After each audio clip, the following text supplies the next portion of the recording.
All right, folks, welcome to the CODEC Show. My name is Peter James, and we are here, episode 3, fall 2018 semester at the College of DuPage. You are watching us from beautiful Glen Ellen, Illinois, where we are on a campus spread out of 34 acres. I really don't know how many acres it is, but that sounded really good right there as well. But we are on a beautiful campus here in Glen Ellen, Illinois, and we are the College of DuPage Entrepreneurship Club. Thank you for watching today. We have a studio audience.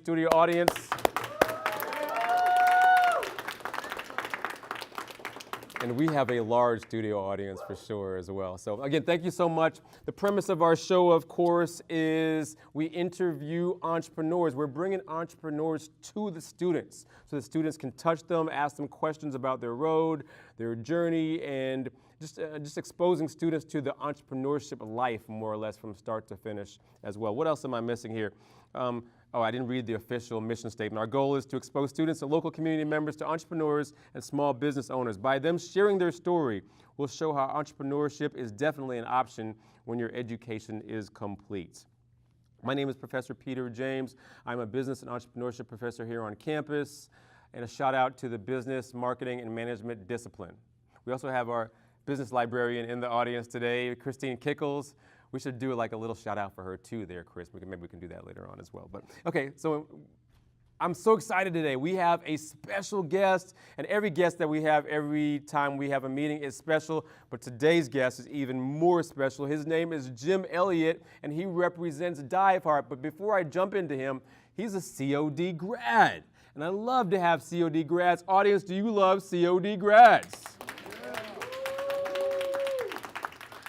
So this club has evolved tremendously, and we're excited to have Jim Elliot with us. Jim, thank you so much for being a part of the Entrepreneurship Club here on campus. Honored to be here, man. Any way I can help College of DuPage. Jim, you are a special individual. How long has it been since you, I know I'm going to date you, right? So I'm so sorry, but I already threw it out there. How long has it been since you have been here as a student at the College of DuPage? I graduated COD in '77. Okay. And went right to Northern Illinois University. Good. Was recruited out of Northern Illinois University by the Chicago Tribune.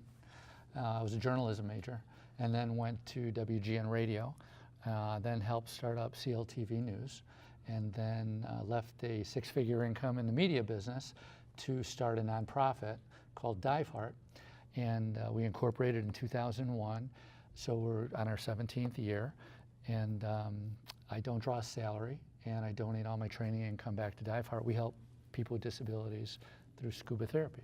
So you just said like a lifetime full of career right there, so I'm fascinated already.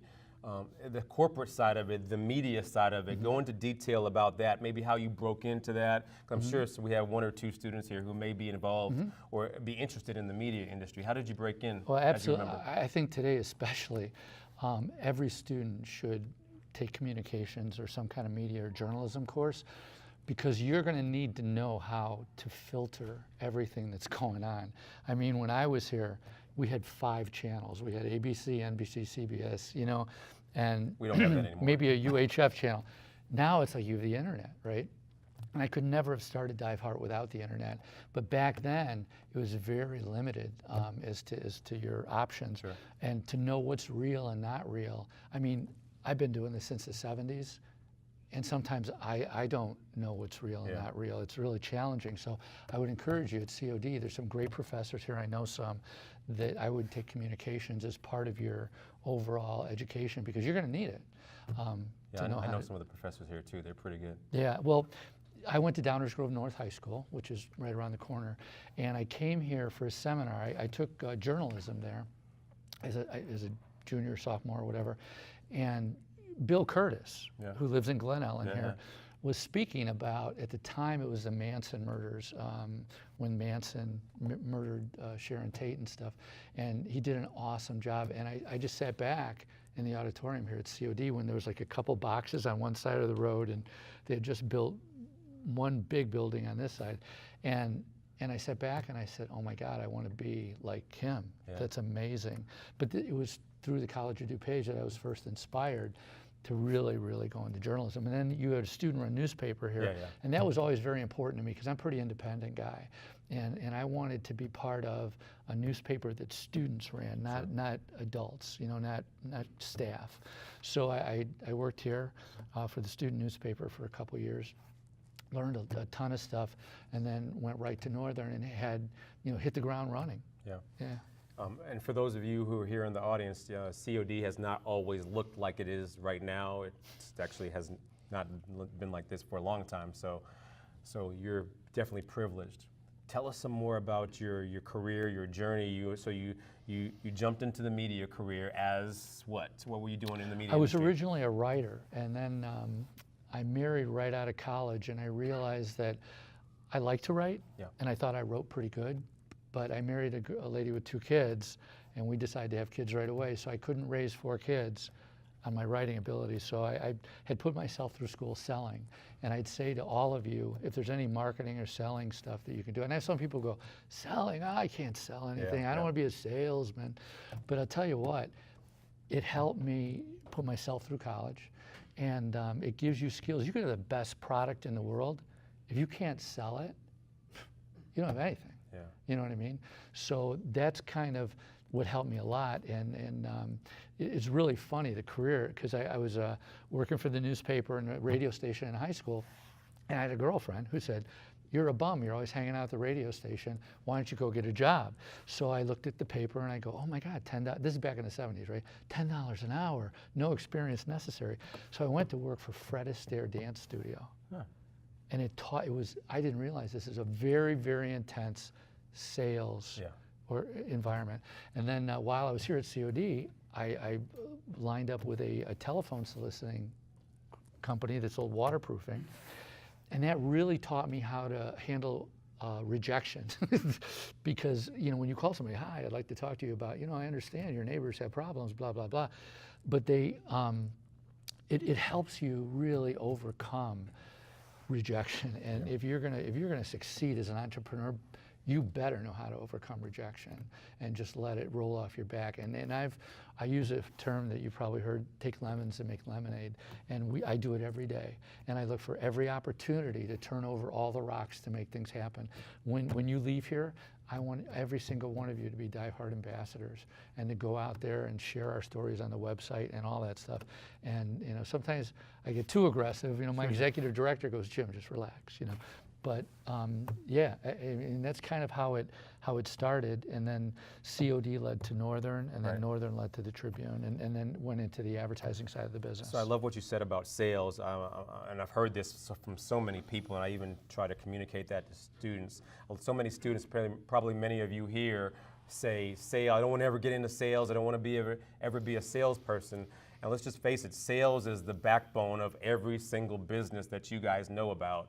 So if you know how to sell and do it halfway well, you are so far ahead of most of your peers, and no matter what industry that you are in. So you sold yourself, you got into the media industry as well, you progressed, you did well, but tell us about the transition from that, doing well, to Dive Hard. What did that look like for you? Well, you reminded me of one more thing I'd like to say about sales, and that is the way I approached selling was the way I approached doing a story as a journalist. Who, what, when, where, why, how. So when I sat down with a client, to me, I wasn't selling them anything. I represented WGN Radio, for example, and I went in and I wanted to know, you know, who you are, what kind of business you ran, and who are your customers, and what is it that you need to accomplish, and how do you want to reach them, and blah, blah, blah. And that way I went as a journalist. I mean, I approached it as a journalist. I didn't approach it as a salesperson. And I walked away from sales at times when the demographic for my radio station did not match up with the demographic this client needed, because I knew if I had him buy a schedule on WGN, it might not work because he needed 18 to 24-year-olds, and we were more like 40 to 60-year-olds or whatever it happened to be. And no matter what you decide to go in, if you look at it like a mission, like I use scuba therapy to teach people with disabilities to scuba dive, but I also get them out of their wheelchairs and get them in the water and help change their lives. And we're doing research with university medical centers and stuff. And if you're a chef, or whatever you happen to do, if you look at it not like I'm selling widgets, or I'm making pastries. If you look at it, you know what? I'm making people happy. Yeah. You know. So, but to segue from the media business, Sure. After my kids were grown and gone, my oldest daughter was born blind, and I had been guiding and teaching blind skiers since the 1980s. And I saw skiing change a lot of lives. And I thought, you know, you can only ski at certain places in the world in a certain times of the year. But I know there's scuba diving, you know, there's pools in every community. And actually I took scuba diving here at College of DuPage. Al Zamsky was my instructor, who just retired not too long ago. And that I only took it because as a journalist, I thought if I meet someone like Jacques Cousteau, does anybody know who Jacques Cousteau is? Besides me and you? 1, 2, right? When you only had 5 channels, you knew who Jacques Cousteau was, right? But I thought if I meet someone who's a big time dive celebrity, I better know how to, and so I took diving as a journalist as another arrow in my quiver, never thinking that I would be doing what we're doing. Wow. But it really, this is a big turning point for me here at COD, was learning the things I learned, being part of the newspaper, learning to dive, falling in love with it, realizing it was the closest thing there is to being an astronaut that there is. We call them aquanauts, not astronauts. We call it inner space, not outer space. And we took that paradigm, so we don't take Johnny, the blind kid, and make him a skier, Johnny the skier. We take Johnny in a wheelchair and we make him Johnny the scuba diver. So we'll dive more into your social mission here. I always hog all the questions, so I got to make it a point to reach out to our audience here as well. And hey, listen, let me know what questions you have. Especially, he's got such a socially responsible mission that I'm excited about. If you have questions that I haven't thought about, now is definitely the time to ask them. Let me know, or let him know for sure. Anybody got questions yet? Coming up? Yes. How did you take your ideas and then put them into action? How did you take your ideas? Through my entire career, I was always, like I was saying earlier, turning over rocks, taking lemons and making lemonade, and I always took the hard jobs in the media business. So they would say, Jim, you did really well in this territory. We want to give you this cush job in Hinsdale, at our Hinsdale office. Or you could have this experimental thing that they're going to start with the Tribune over here. I always did that. You know what I mean? I always did that. So that made me, it's kind of like it's called, I've told my friends, it's like always take the stairs philosophy, don't take the elevator. And so that helped me kind of build a character. Yeah. You know? I'll even add on to that, if you don't mind. I think that part of it is just doing it, one. You know, a lot of times we procrastinate, we give ourselves so many different excuses of why we shouldn't start something or do something. So if the opportunity is there, just go ahead and do it. Stop telling yourself you can't, one.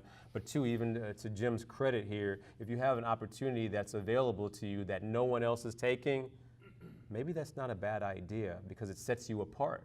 And it sounds like he was able to seize the moment in all of those different positions that you had available to you. Yeah, I always tell my friends, I go, 90% of success is showing up. So days that I don't want to get out of bed, I want to be Bruno Mars, you know what I mean? Whatever that song is, right? I just want to take off today. I just go, you know what, just show up. Just show up, Jim, and something will happen. Something good will happen, yeah. And have a cup of coffee and just start doing emails, you know, blindly at first, and then you go, oh my God, that's right. And then boom, you start using it. And to start Dive Heart, I did not talk to any of my friends in the media business for the first 4 years after we incorporated, because I didn't want WGN and Tribune and all these people wanting to do stories, because I had to build an infrastructure. I had to build a base. So I had to train instructors first. So after I had my team built up, then I started talking to friends in media and stuff like that. But I use every single thing I learned. And I would encourage you, people you're meeting now, this guy right here, I put him in your database and follow him. You know what I mean? And 10 years from now, when you're opening that entrepreneurial business, you're gonna go, Peter, hey man, you're not gonna believe what I'm doing. Can you help me? Or call me. You know, my cards are up there and everything. I'm happy to help you guys any way I can in any aspect of what I've done if you think it'll help you fit, you know, and do what you're doing. Did that answer your question? Yeah, that answered. Okay. I did have a second one. Sorry if it's a little much. Hogging all the questions. I know, right? Yeah, no. So With that, you said to just do it. There's always that barrier and always that thought with people. How will I get the funding? What if this doesn't work? Don't worry about the funding. I honestly, don't worry about the funding. What I did, I started Dive Heart in my grandmother's house. Had nothing, had one bedroom. My grandfather had died. I became her caregiver. My kids were grown and gone. I was divorced.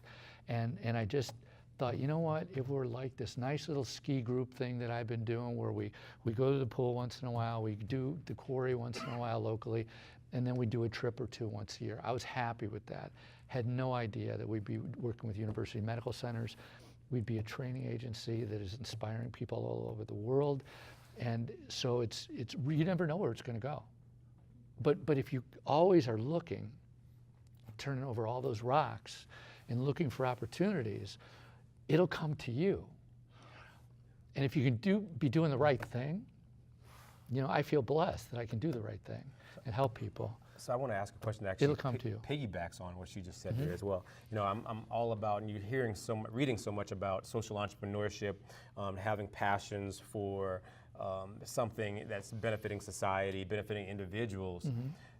But finances is always a big issue about raising money, donations. So I'm going to be very transparent and ask you, how is that road of getting donations, of getting funding from different entities to help with your business, to help with this organization? Well, part of it was the relationships I developed. I had trained a lawyer, his children, how to dive. And then when it came time to do a trademark, I knew he was a trademark attorney, and I said, you know, I got this crazy idea. I want to do the same thing in diving that we've been doing in skiing, helping people with disabilities. I go, what do you think?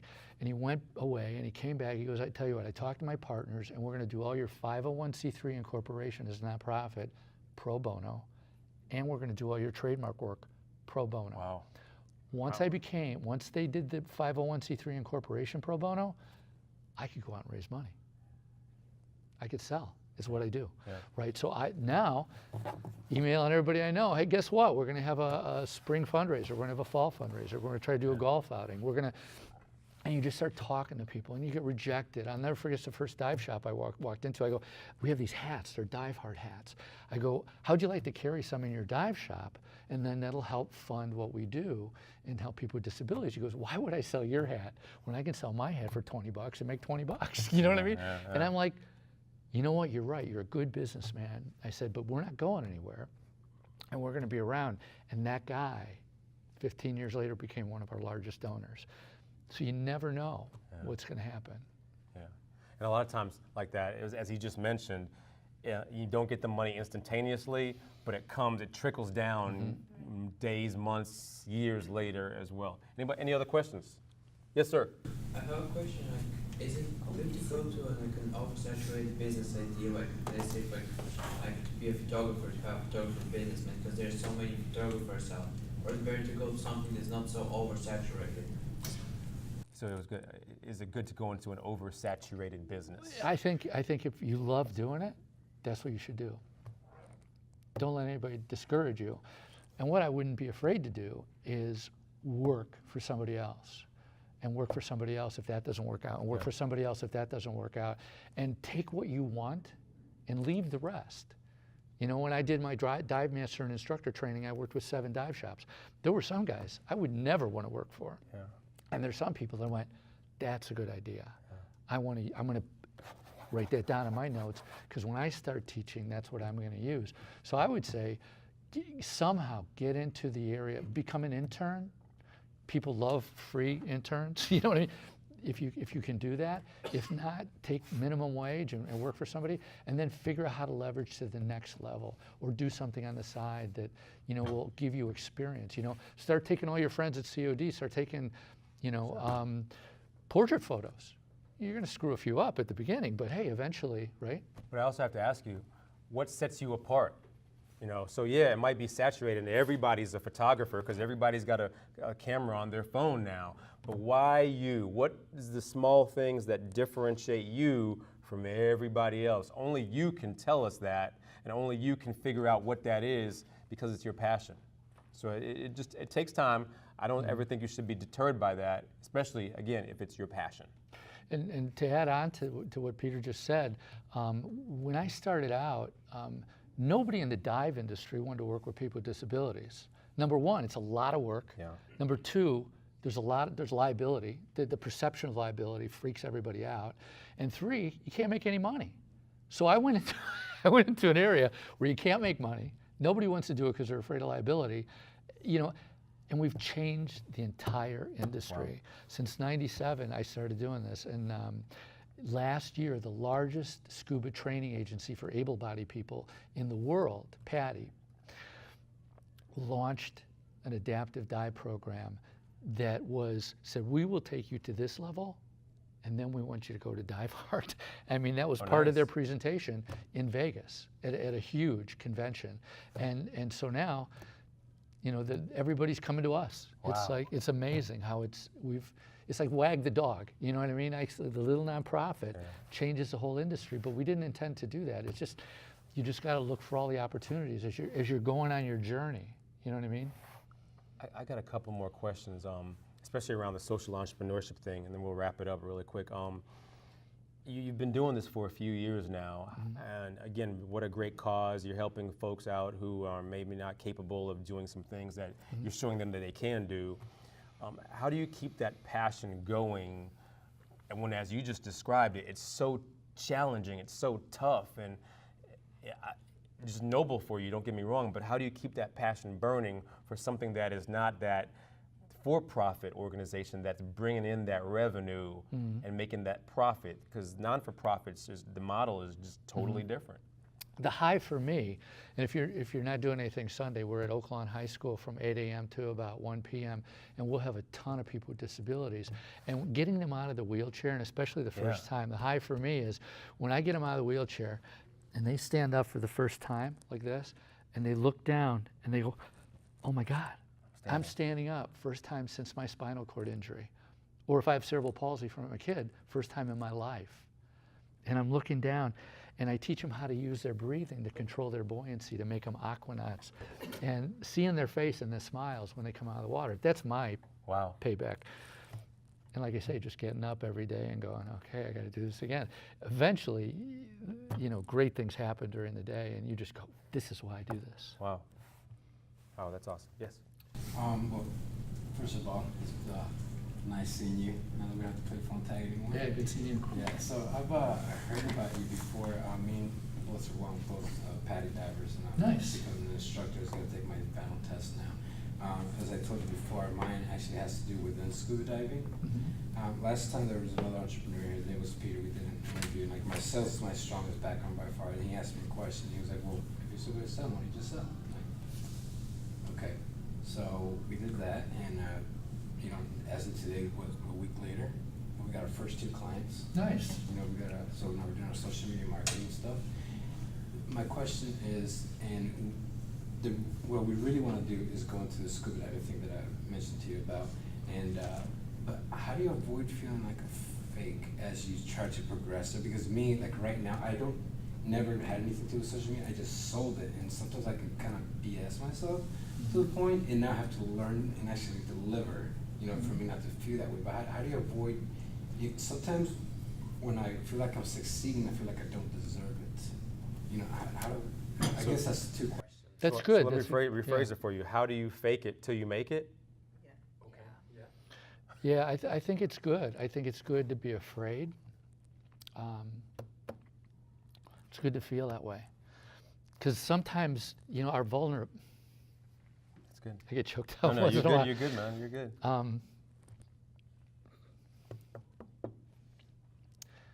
Your vulnerability is your strength. Use it. Yeah. And we'll talk more. Yeah. But I'm not crying. I think but I actually I'll even jump in there as well. I think a lot of times